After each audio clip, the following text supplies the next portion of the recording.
ஒரு அழகான கிராமத்தில் கவின் மற்றும் அவன் தங்கை மீனா இருவரும் அம்மாவுடன் வாழ்ந்து வந்தார்கள்.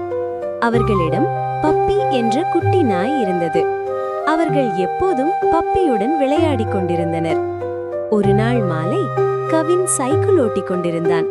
அவன் பாதையை கவனிக்காமல் கல்லில் மோதி கீழே விழுந்தான். அம்மா என்று அவன் அவனை அறியாமலேயே அலறினான். கவினின் அலறல் சத்தத்தை கேட்டு வீட்டிற்குள்ளிருந்து கவினின் அம்மா ஓடி வந்தாள். மீனாவும் நாய் பப்பியும் பின்னால் ஓடினார்கள். பதற்றத்துடன் வந்த கவினின் அம்மா அவன் கையை பிடித்து எதுவும் ஆகலையே என்று பதைப்பதைக்க கேட்டபடியே நான் இருக்கேண்டா கண்ணா என்று வாஞ்சியுடன் ஆறுதல் சொன்னாள். நாய் பப்பியும் கூட கவினின் அருகில் வந்து அவன் கையை நக்கி கவலைப்பட்ட மாதிரி பார்த்தது. மீனா அம்மாவிடம் கேட்டாள், அம்மா, ஏன் எல்லாரும் கஷ்டப்பட்டா முதல்ல உன்னை கூப்பிடுறாங்க? அம்மா சிரித்துக்கொண்டு சொன்னாள், ஏன்னா உலகத்தில் மிகவும் அழகான வார்த்தை அம்மா மட்டும்தான்.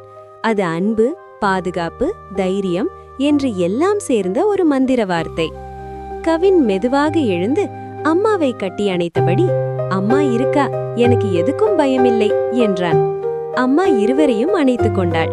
பப்பி மகிழ்ச்சியாக குரைத்தது.